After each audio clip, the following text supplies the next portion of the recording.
Ladies and gentlemen, welcome to my SummerSlam predictions. Yes, it is Thursday when uploading this. Um, I was supposed to upload this on Tuesday or yesterday on Wednesday, and I'm uploading it today on the Thursday. Can we push 3K for the end of the month? I know literally got right now it's the 30th. We've literally got one day after this to hit it, but can we? Right now, I've got the dog right next to me. My uncle's dog.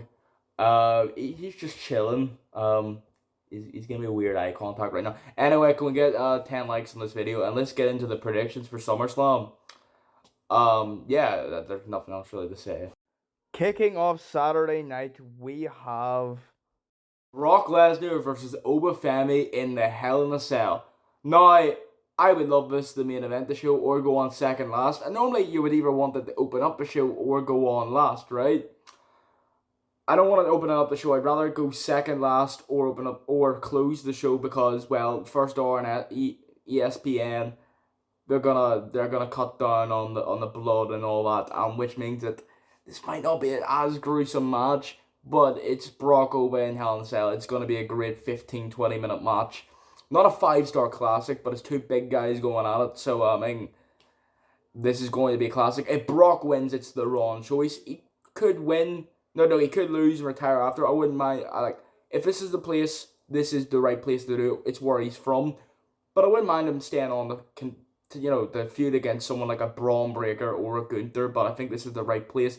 Oba wins. If they don't pick Oba, it's the bad decision here, right? Next we have the 6-woman tag match between Fatal Influence and the Bellas and Paige, right? They did just bring the Nikki Bella back, which you would think that Fatal Influence needs this win more, which they do need to win more, right? But I don't think that they're gonna have the Bellas lose on Nikki Bella's first match back. I just feel like the Bellas are winning, right? The Bellas are gonna win. Next, I've gone for the 6-man tag match between Jimmy, Jay, and Jacob versus LA Knight, Royce Keys, and Solo. Now, Solo's sorry, I don't know what happened. Solo's face turn so far has been brilliant. I'm loving it, and I want them to stay face, but it's too good to be true, isn't it? It's too good to be true, and I love Royce Keys. I think he's done a great job so far. A lot of people are saying that they haven't been booking him. I think they've done they're treating him like an upper mid card. He's been probably one of the best talents that they brought over from AEW. And LA Knight, I love this team and I want to see them win, but I just think they're gonna give it to the Bloodline, who are the heels, by the way. But I'm gonna predict a big plot twist here. Solo doesn't turn. Royce Keys turns. Royce Keys betrays them. Next, we have Io versus Liv. It literally all depends on the curse. Is the curse been has Liv been uncursed, or is Io, or is she still cursed? Because if she's still cursed, Io's winning. If she's uncursed, then Liv's winning. Literally, that's what's gonna.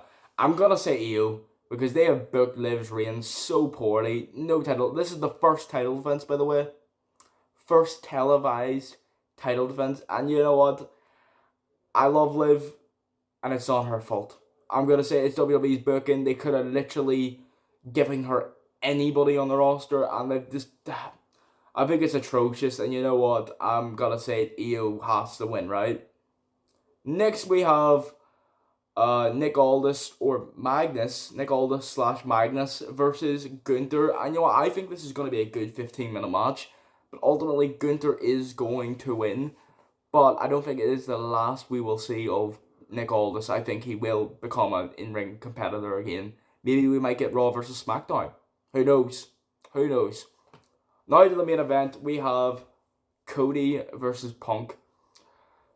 Look, I wish Cody was the champion and this was Punk winning the championship. That's what I wish it was. But now if Punk retains, kind of means less if he retains it. But I really wish they saved this match for WrestleMania. And the only way I see that this match actually having a good ending, I guess, in a sense, uh, that is best suiting to the crowd is if Cody does win the title, but he does it by turning heel. That's the only way I want to see Cody win the title, if he turns heel. If Punk retains, I want Cody to turn after. Cody has to turn, and you know what I'm gonna say? Cody will win the title and will turn. That's what I think will happen. Cody will win his 4th world title. Yeah, that's my end of the night one. Now to Sunday's match, kicking things off, I have went with the kicking off night 2. I went with the ladder match for the women. I think this is the perfect match to open up night 2. It's who's that mysterious 5th woman. I think by the the laws of reasonability and fairness, it should go to Nia Jax. And I'm not a Nia Jax fan, but the part of me that loves justice would love to see some justice for Nia. But let's keep it clear, Jade winning the title would be the worst scenario because she was boring with the title. Tiffany winning it in Minnesota, where she's from, wouldn't mind it, but it's like she's already a champion, so I mean, she doesn't need it. Chelsea would be great. It'd be great fan service, but it's not going to happen. Charlotte's too obvious. It's who that 5th person is. I've seen people say it's going to be Blake Monroe. Blake ain't winning the title. I've seen some people say it's going to be Becky Lynch or AJ Lee. Again, wouldn't mind it. But what's the chances that it's just going to be Rhea Ripley? Literally, for all we know, it literally could just be Rhea Ripley, and she could return and win the title. Who's to say that it's not Rhea Ripley? But I'm gonna go with Charlotte, right? I'm gonna go with Charlotte. Next, we have the Intercontinental Championship match between Chad Gable and Penta. This is a full circle moment for Chad Gable because Chad Gable he went crazy because of the IC title. He turned heel. He turned on Alpha Academy. A couple of months down the line, we got the story between him and the Luchadors, which led to him becoming El Grande Americano. He got injured, returned at the Royal Rumble, became OG El Grande Americano. Well, Kaiser El Grande Americano was the thing that took over, and we had this iconic, legendary rivalry between the El Grandes that was just absolutely insane. Probably match of the year in any wrestling promotion. It was brilliant. It was a 10-star classic. Like, and it all comes full circle because he's going down this path of redemption now, and he's facing Penta, the guy who started this all for the Luchadors, for the title that he was trying to go after. And not only that, it's in Minneapolis, Minnesota. Yeah. I'm just saying, it's written the stars. Chad Gable has to win, but it's such a WWE thing to do that not having him win. But I'm gonna say Chad Gable wins. He has to. WWE, you can't fumble this. You can't. Next we have Danhausen versus Dominic Mysterio. Money's on a pole match. Look, I'm gonna be honest. I think there's a chance Dom could win because it's not Danhausen getting pinned. I think they're actually gonna go on this big long term of Danhausen not being pinned, but he might still lose the odd match by not getting. He might still lose matches, but by not getting pinned. But I'm gonna say it. I think Danhausen will win. Do I think it's gonna happen? I'm gonna predict it now. There'll be celebrity involvement, so probably have Joe Hendry, and they'll probably sing that god awful song. I believe that you are cursed. What was I watching, by the way? That was the worst thing I've ever seen in wrestling. Prediction is that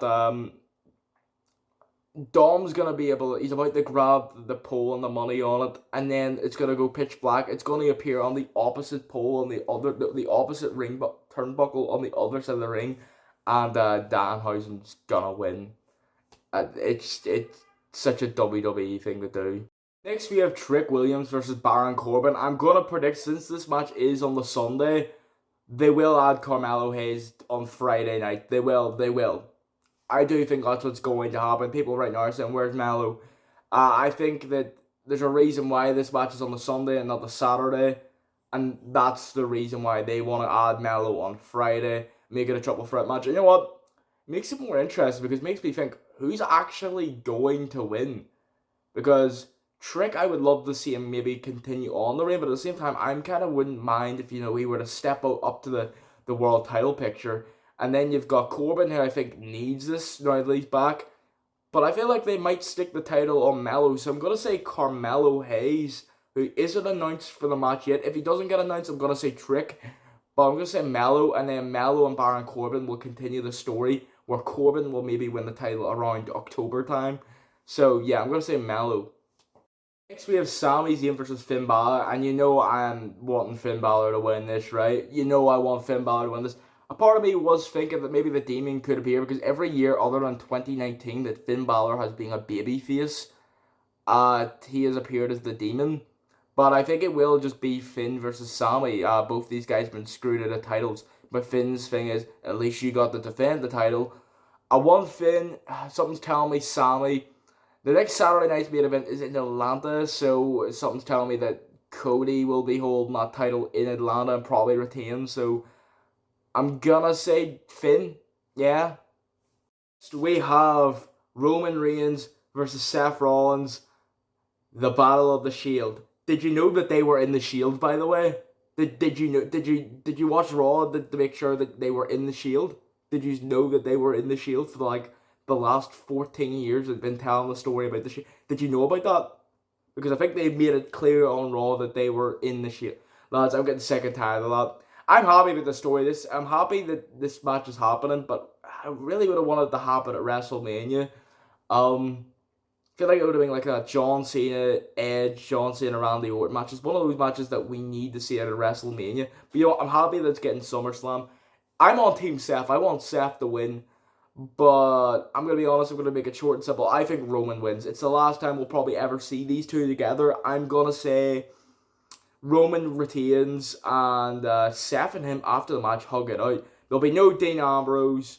There might be a Cody, no, there might be a Randy or a KO on night one returning, but night two, they'll hug it out or shake hands or something like that. And I'm gonna say it, The Rock returns. The Rock's gonna return. Either that or it'll be Oba. But I think that's what's gonna happen. Yeah, don't forget to like, subscribe. That was my prediction for SummerSlam. Yeah, this video is dragged. Yeah.